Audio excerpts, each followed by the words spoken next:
Okay, and it's over to Faith.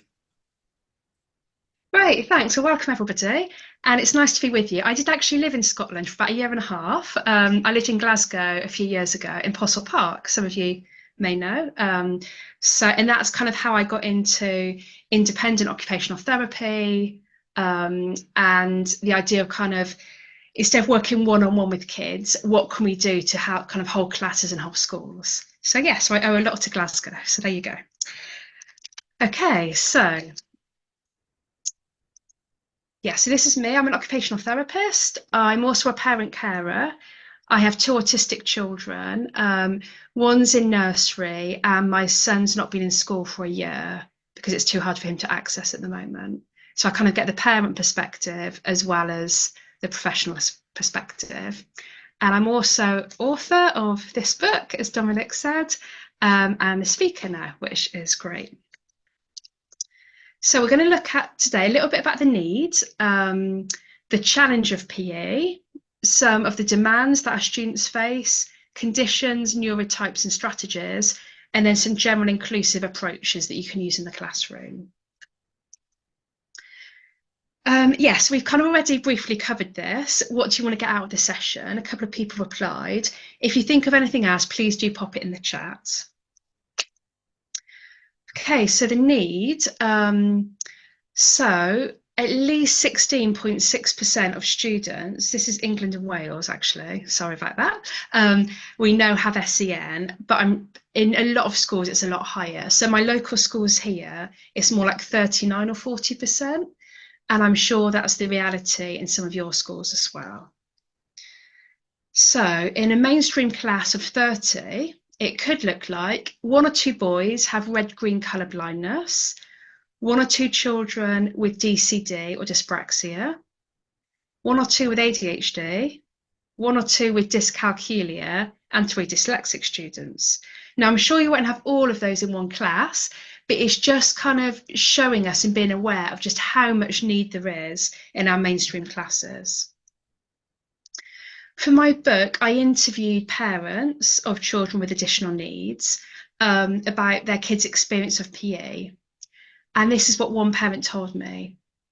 My son Adam, not his real name, spent the whole of his games lesson from reception to year 4 log rolling on the grass and hopping like a frog. When he was really fed up, he would pick and eat daisies. And unfortunately, in my interviews, I found that this was often the case. Lots of children with additional support needs hated PE. They were making themselves sick. They were hiding in the toilets. They were skipping school that day because they found PE so challenging. And of course, this isn't true of everybody. Some children revel in PE, and for them, it's the one chance in the week, maybe, where they get to blow off steam and they get to excel at something not academic. But I did find a lot of children struggled with a lot of the demands that PE brings. So we're going to have a think about a kind of simple game, rounders, and think about what demands do students face in the following areas. So sensory, physical, communication, cognitive, and emotional, social, and mental health. So I'm going to give you an example for each one. And then if you can just have a little think and just pop in the chat any demands you can think of. So sensory, it might be the feeling of the bat. So when I was at school, we had those really weird kind of stringy bits around the rounder's bat that can just feel a bit funny. Physical, it could be the challenge of trying to hit the ball with the bat. Communication could be processing the instructions from the teacher. Cognitive could be remembering the rules. And emotional, social, and mental health might be coping with being caught out in front of your whole class. So we'll just have a minute or two. If you just pop in the chat, any other demands you can think of in those areas.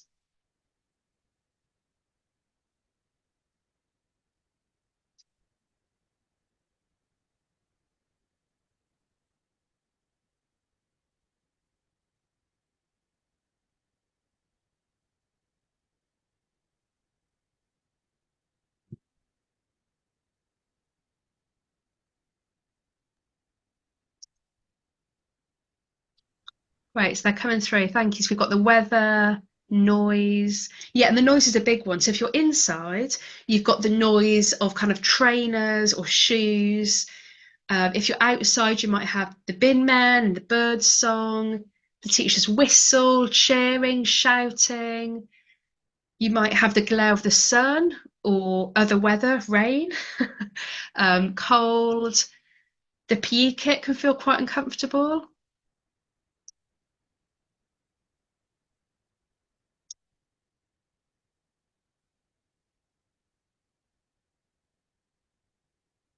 Yeah, taking turns and social etiquette. And there's a lot of unwritten rules in PE.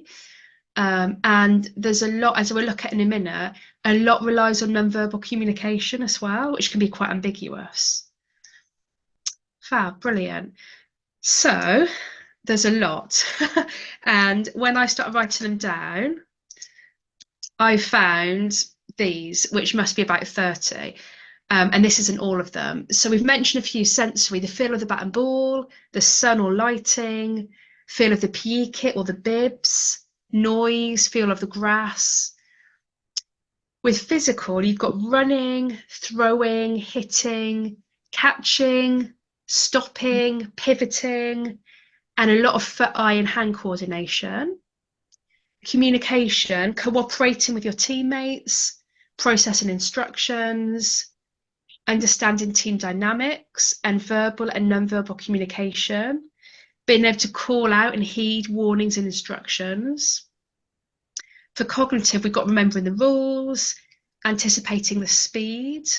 So when you hit the ball, have you got time to? Should we hold on it? I forgot I'd signed up for an after school CLPL. I know he's taking part. You just see he's all right, he's all right. I give him my keys. Yeah, just make sure he's okay, he's got everything he needs. So yes, we've got anticipating the speed of other people. So when you hit the ball, have you got time to run before the fielder gets it? And then when you're on a base, if people are on the base, you don't want to be running people out as well. So you've got a lot to judge about anticipating the speed of others, the direction of the ball, being able to split your attention, fast decision making, and problem solving kind of on the spot as well. And then emotional, social, mental health, you've got coping with team selection, being on the winning or the losing team, being run or caught out, and everyone's watching you. And I think this is a really big thing. PE is very public. So if you struggle in maths or English, your classmates probably know you're not great at it, and they may see you answer a question wrong, but your whole performance isn't judged throughout the entire lesson like it is in PE. And that can cause shame and embarrassment. And then there's dealing with weighting and kind of the fairness and justice issues. So hopefully that's given you a little bit of an idea of some of the challenges that our students can face. And a lot of students are facing a lot of these at the same time. And I don't think we always fully appreciate that.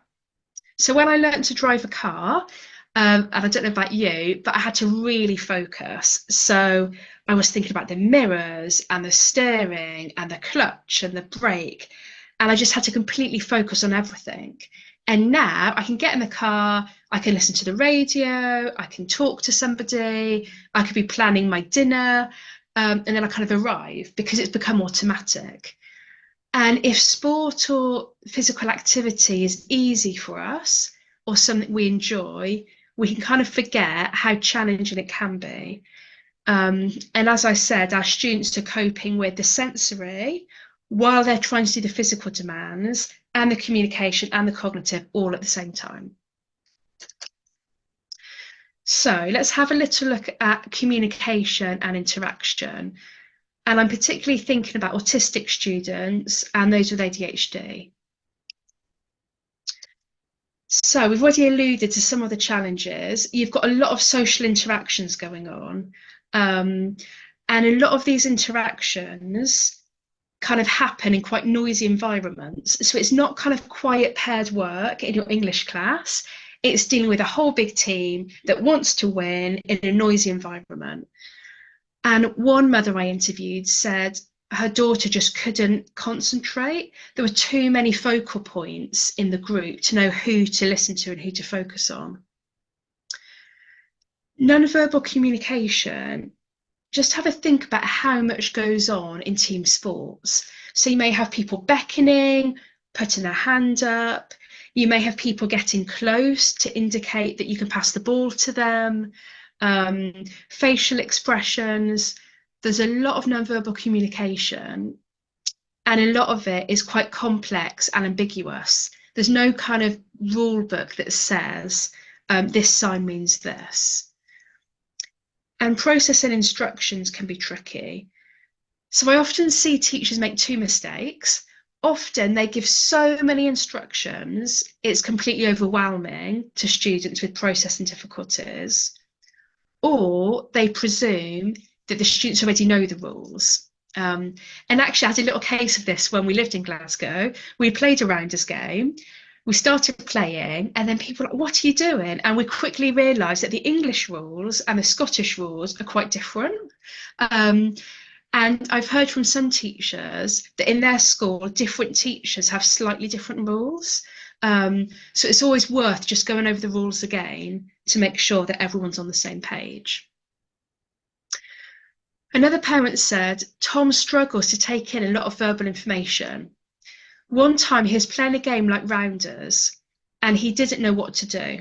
He just stood there when the ball came near him. So this is a little boy who's not been able to process the instructions or the rules and is just completely lost. So these are some of the challenges, and here's some strategies. So we have things that can help. So for Tom, a video could have been really helpful. And actually studies show that for autistic students, being able to watch a video is more helpful than just a physical demonstration. So it takes away some of the kind of sensory demands of watching kind of a person in real life, and they can process the video better.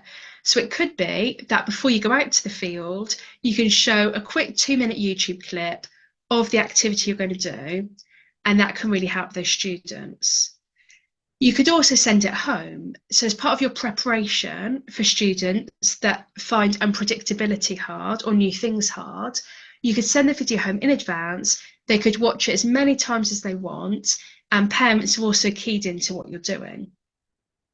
And preparation and communication is really key.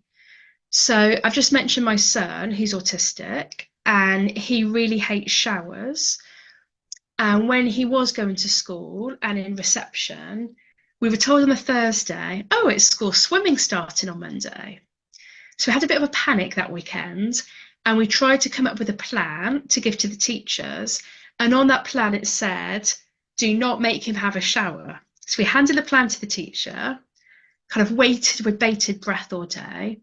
And he came home and said, Mummy, they made me have 2 showers. I hate swimming and I'm never going again. And of course, we're really upset. And it turned out that the plan hadn't been passed on to the right people because of the short time scale. Now, if we'd heard 3 weeks before that school swimming was going to happen, we could have kind of done that plan with the teachers, everybody would have known, and that wouldn't have happened. Fortunately, he does go swimming now. We've kind of got over that experience, although not to the same pool, interestingly. So preparation and communication with home is key. And try and keep teams small and consistent. So if you're always changing the teams, that's a lot harder for students to navigate those social interactions. Likewise, a big team is going to be more complex. So try and keep the team small and consistent. If you can, for the whole scheme of work or the whole term, or at least for that kind of lesson at the minimum. And I think we're a bit more aware about not letting students pick their own teams by having a captain. But it can also be really hard for students to pick a partner.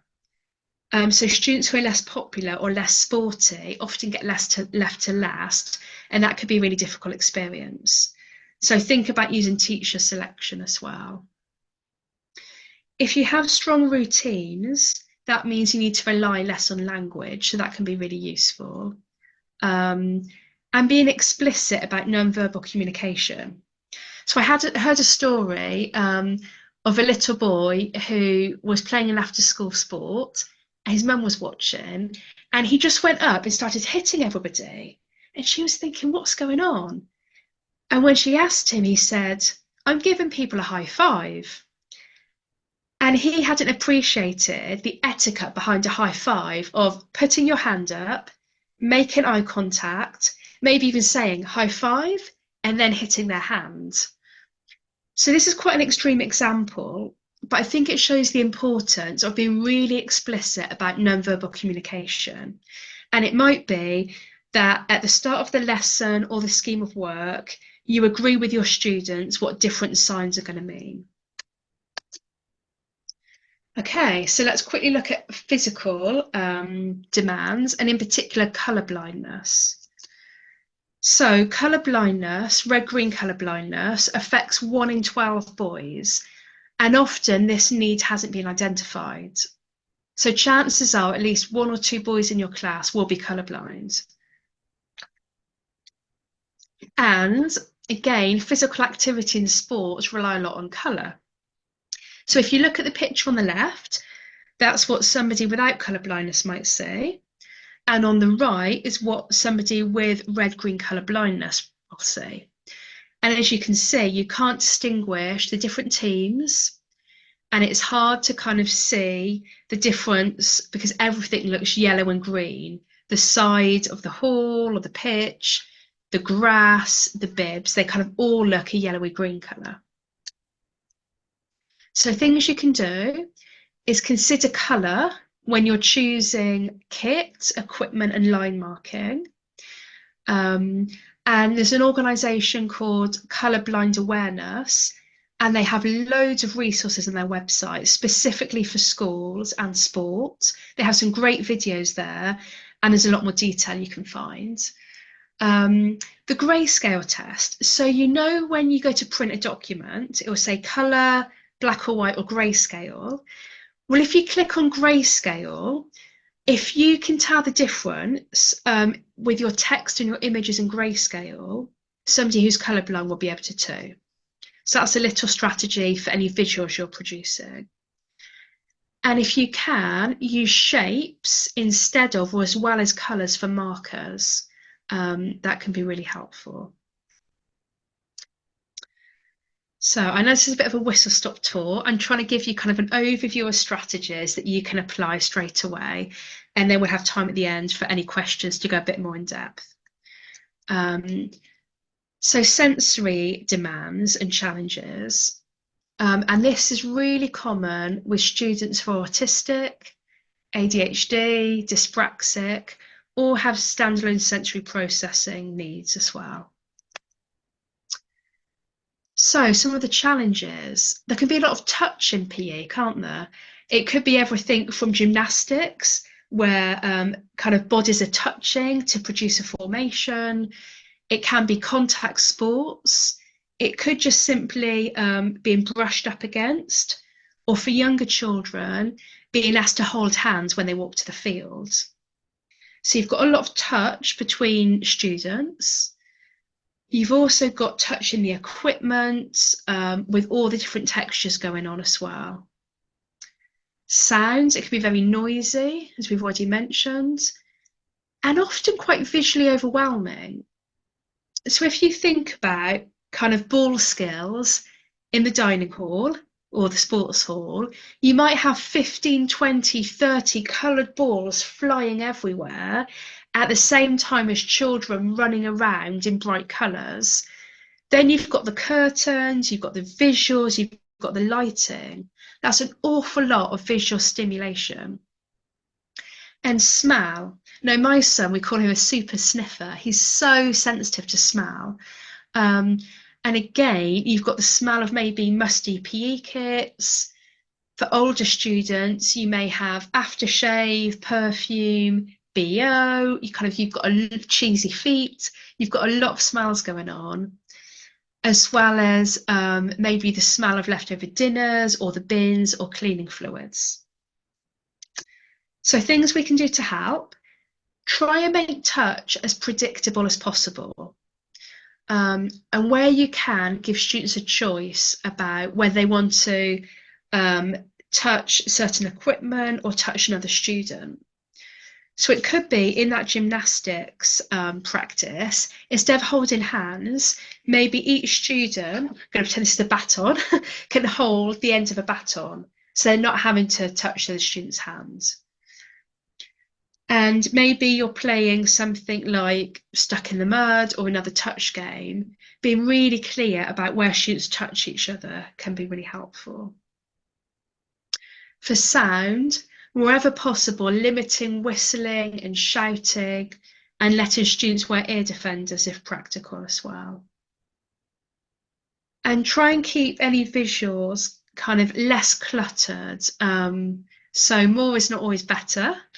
I go into some classrooms and there's just number lines and alphabet lines and diagrams and posters everywhere, and that can just be really distracting and quite uncomfortable.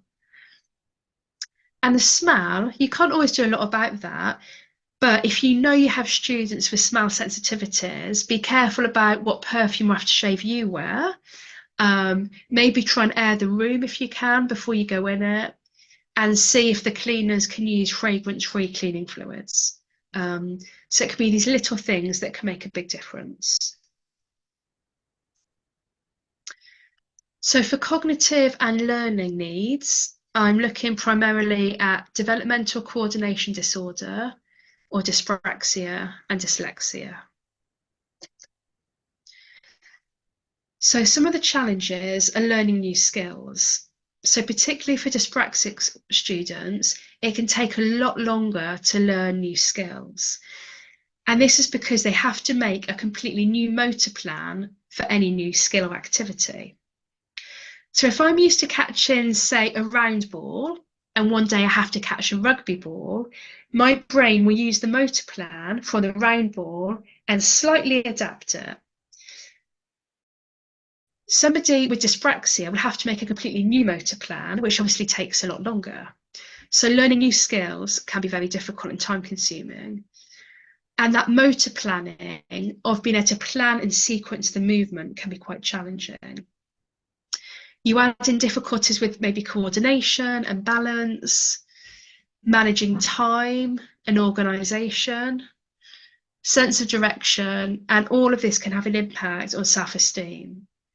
And a lot of students that I've worked with have stopped, trying to play football.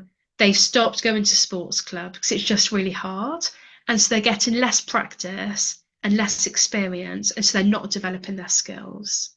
So it might be that some of your students that maybe hang back or a bit less engaged, they have some of these difficulties as well.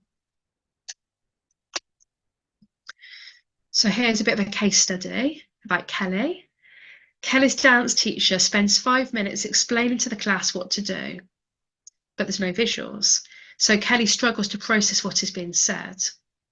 While the music plays, the teacher calls out, "Move right, left, forward, back." But Kelly can't keep up and she can't remember what to do.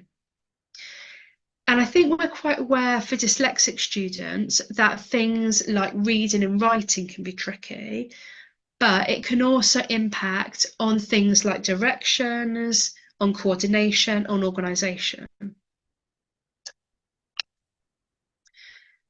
So some strategies is using repetition. So repetition is really key to embed some of this foundational movement skills. And also teaching movements explicitly. So it's not going to be enough to say, watch me do the move and copy. You're going to need to say, you need to bend your arm like this.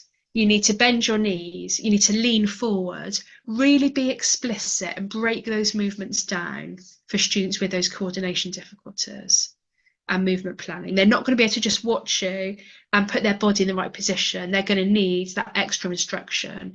And sometimes even you physically helping to put their bodies in those positions. Allowing more processing time can be helpful.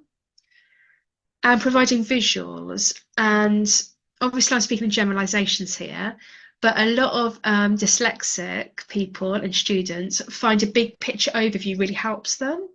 So instead of zeroing on the details of what you're doing right then, putting it in a big picture context of what skills you're trying to teach or what your kind of lesson aims are can be really helpful. And the British Dyslexic Association has a style guide that talks about what fonts, what layout, what spacing is the most accessible and dyslexic friendly. So you can check that out for any visuals you're using as well. Okay, so that's been a bit of a whistle-stop tour, as I said.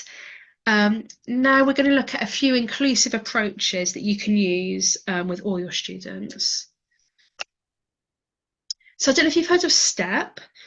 STEP is an acronym that comes from the Youth Sport Trust, and it's all about what you can adapt.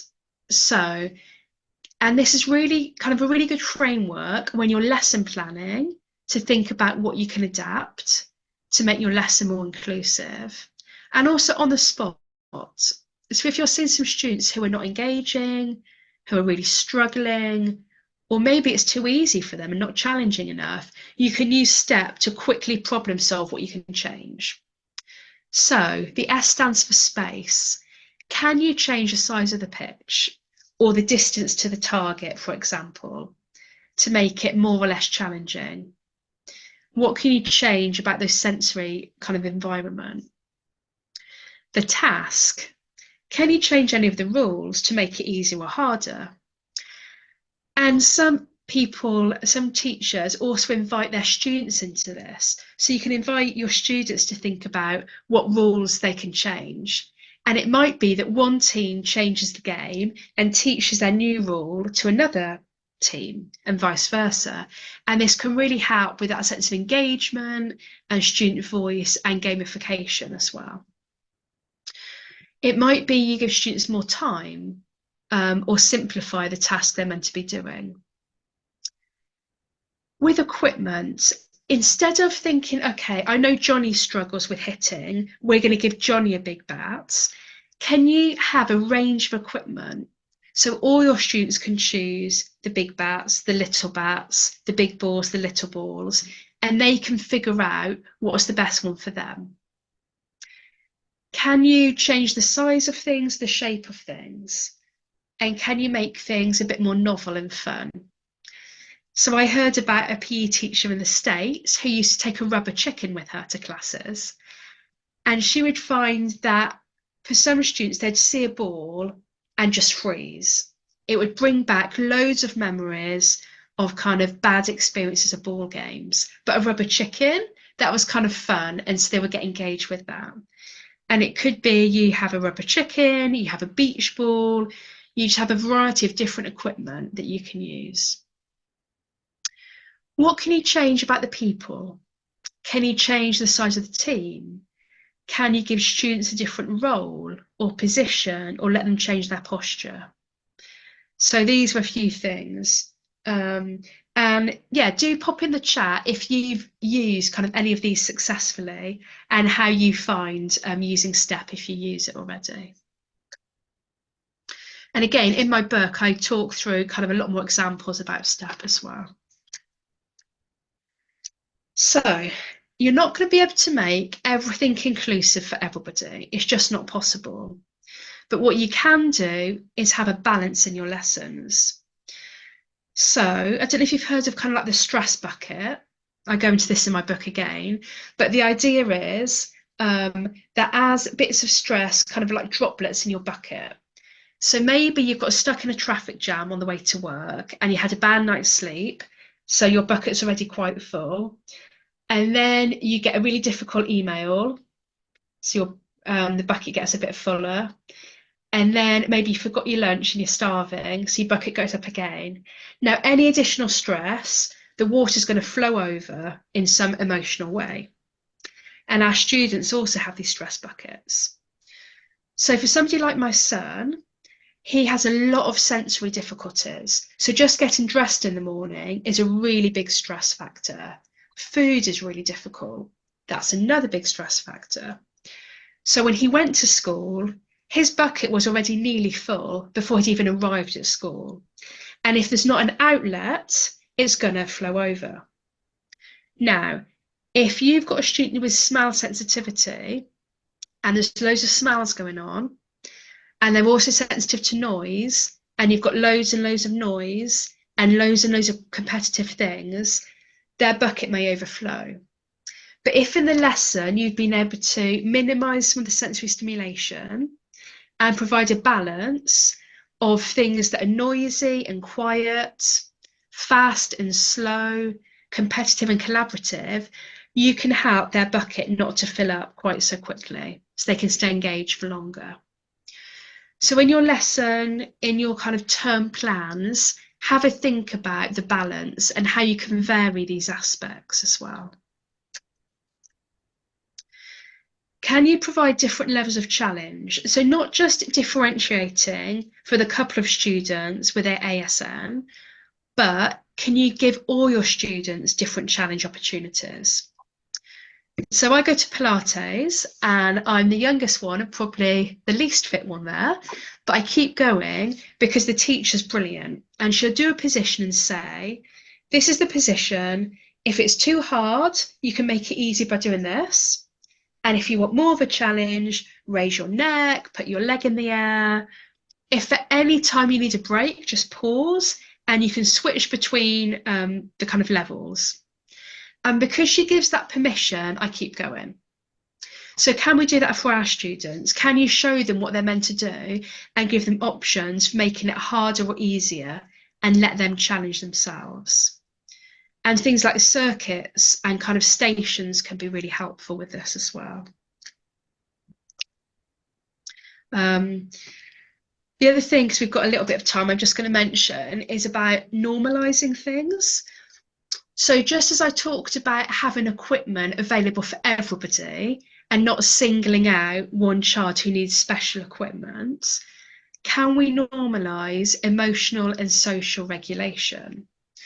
So instead of knowing that Sarah or Mohammed has an anger problem or a sensory issue, can we use language that talks about emotions, that talks about sensory things? So it could be just saying, oh, you know, I'm feeling quite tired today.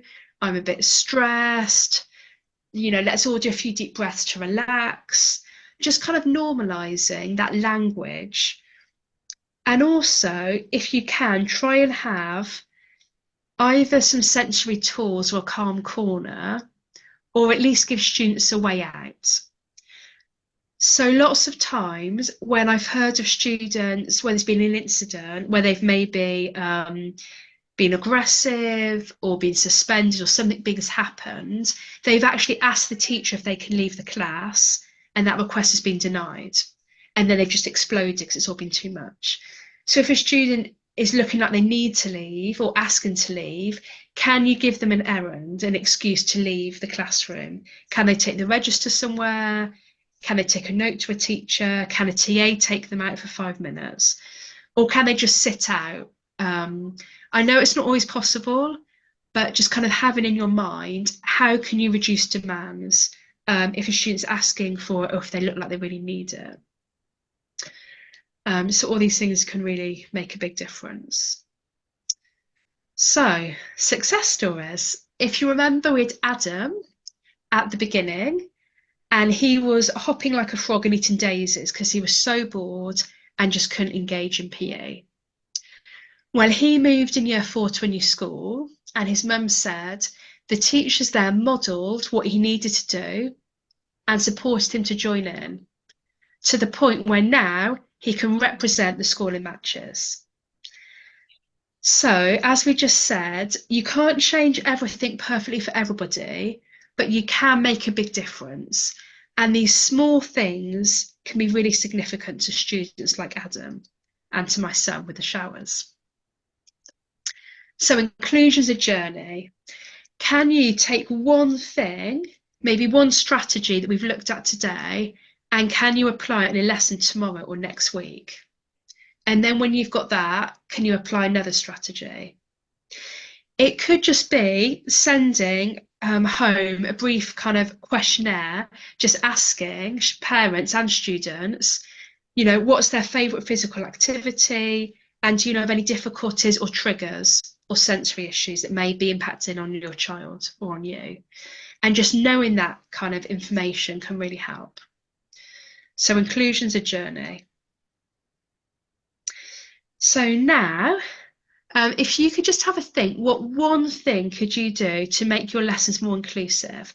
And if you could just pop that in the chat, that would be brilliant. So just have a think for a minute and then pop in the chat what one thing you're going to do.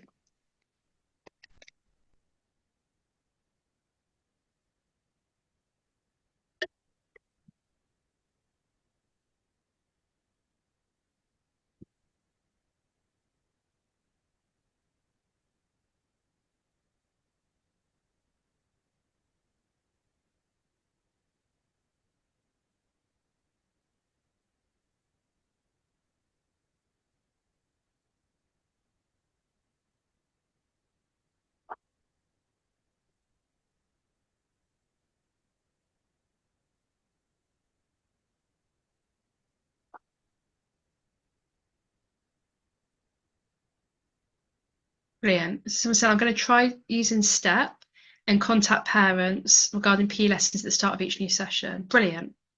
Fab. I really like the idea of videos, and it might be something some of our senior pupils get involved in. Great idea. I'd also like to get views from autistic pupils about what they find challenging. Fab. Using different equipment, using short YouTube clips. These are great.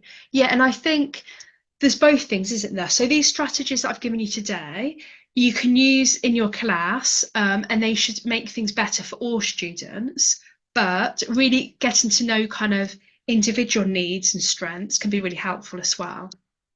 What I've not had time to go into today is all the strengths that our neurodivergent students bring, and how it can be really helpful to talk about role models in sports. Again, in my book, at the end of most chapters, I've got a list of role models, autistic role models, dyspraxic role models, colourblind role models that you can share. And I also talk about strengths as well. So that could be something you find helpful. Let's see what everyone else is saying. Yeah. Yeah, so if you do send clips home, then you also kind of tick that box for parent involvement, and students that like things to be familiar, they might want to kind of keep watching that video again and again at home. So thanks so much for doing that. That's really helpful. And just to finish off, yeah, so these are just references and credits. So we've got the British Dyslexic Association style guide here, and a few other references that are helpful. Just see what somebody else. Okay, thanks, Grace. So my book is this, Inclusive PE for SEND Children. And I was just saying that I interviewed a lot of parents for my book as well. We've got kind of children's stories. So do feel free to contact me if you've got any questions or comments, either on Twitter or by email. And I'm happy for these slides to be emailed out as well to everybody. And then, so yeah, this is my book and the QR code. At the moment, until Tuesday, the ebook's only 99p, down from 9.99, and on the paperback is 13.99. So yeah, and as I said, there's kind of, I'll just give you a little sense. So it starts off where are you starting from, where your students starting from. Then I talk about the need for a new model. I go through a lot more of sensory difficulties, hypermobility, a lot more about autism and ADHD, dyscalculia, PDA, and I also kind of do a bit more of a focus on things like yoga, running, dance, and swimming as well. So that's where you can find all that. And I think that's it. So back to you, Dominic. I'm going to stop sharing now. And what I'll do is I'll stop recording just now.